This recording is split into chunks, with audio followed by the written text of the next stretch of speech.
وسهلا فيكم. أنا اسمي زهرة صبري يوسف. هون أنا صار لي زمان عم بشتغل بهالمهنة. عمري 35 سنة.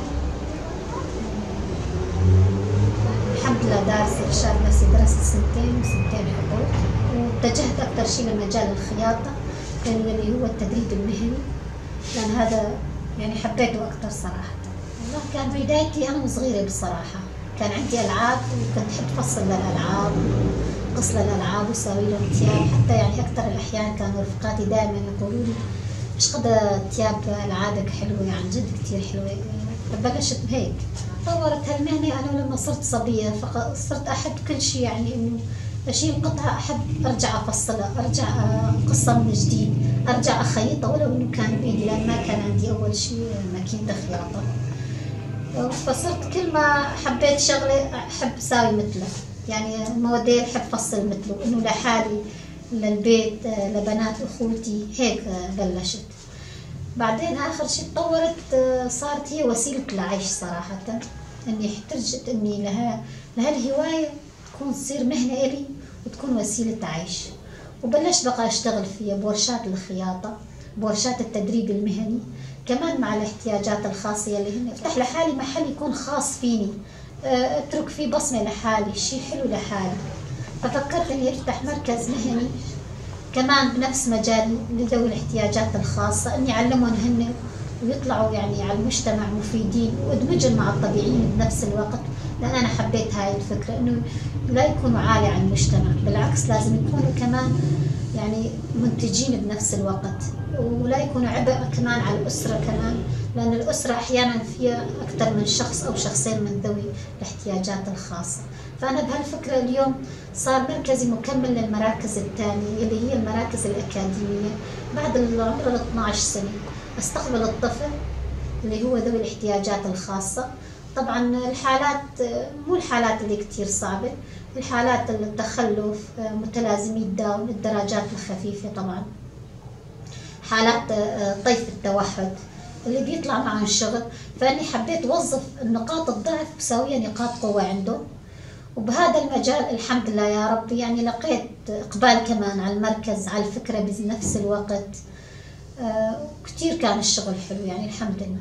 طيب والله أول شيء إنه طرح الفكرة، كأنه كنت لما أحكي أول شيء كل مشروع أو كل شيء بده دراسة صراحة من كل النواحي. لما كنت أطرح الفكرة على رفقاتي كانوا يقولوا لي رح تلاقي صعوبة، إنه إقبال، إنه المجتمع يتقبل هاي الفكرة ولا لا، إنه الأهالي يعني، لأنه 75% اليوم أنا لما مثلا الفكرة تكون علي ال 25 وال 75 الثاني على الأهالي، إنه يتقبلوا مني فكرة إنه يصيروا منتجين، يصيروا فعالين بالمجتمع وراحتهم نفسيا. فطريقة الإقناع كانت لاقيت فيها صعوبة كتير صراحة للأهالي.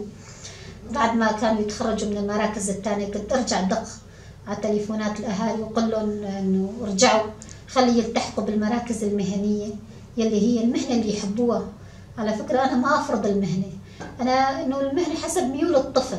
أحيانا يكون عنده شك خرز، أحيانا يكون عنده رسم، أحيانا يكون عنده بس قص، مو شرط إنه يفرضها عليه، شرط إنه بالفعل يمارسها، إنه يلاقي حاله منتج، إنه يلاقي حاله عم يساوي شيء. وبصراحة يعني ما أقول لك لقيت صعوبة كتير، بس على مهلي وعلى مهلي وشوي مساعدة الأصدقاء وشوي تشجيع الحمد لله يا ربي لاقت شوي صدى الحمد لله كتير كويس. وبعد ما طبقتها أنا حسيتها بالعكس يعني لاقت صدى أكبر كمان.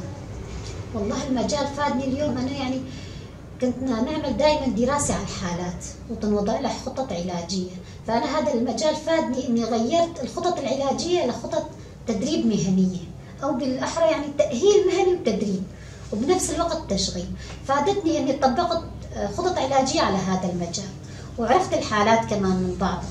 يعني أنا هلا اليوم أنا بستقبل الحالات اللي بالفعل خرج إنه تشتغل بالمجال المهني، يعني حبيت طورها يعني حتى يعني إنه صرت أفهم يعني على الأطفال أو الأشخاص ذوي الاحتياجات الخاصة من إيمائهم، من إشاراتهم، من حركات، لأن الشغل ما هو يعني الأمر السهل. 15 سنة مع هيك فئة من الفئات يعني بهالحياة. فأنا فادني بهذا المجال إني أنا لقيت شوي سهولة، إنه من أول أنا مشتغلة بهذا المجال بصراحة. فطبقت بس عليه انه التدريب المهني فيها، انه غيرت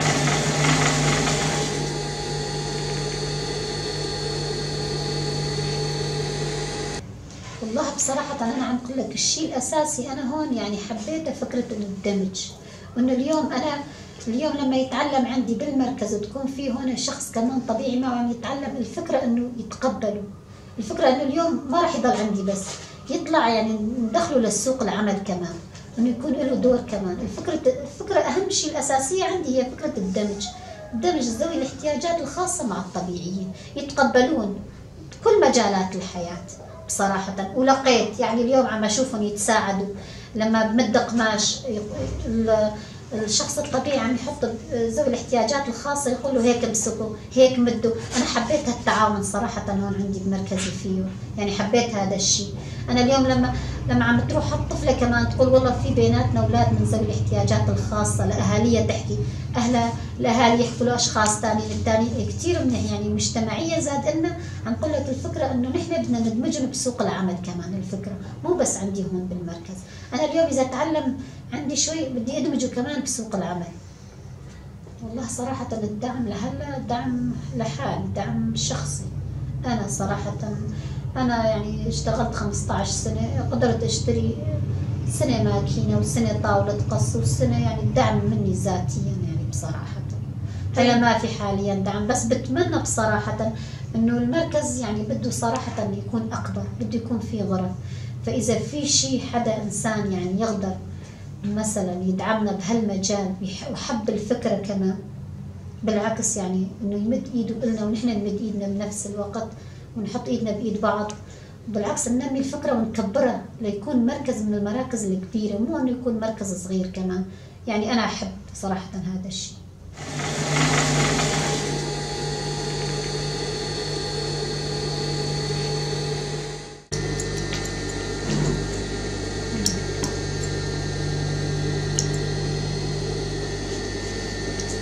صعوبات إجابة الصوت.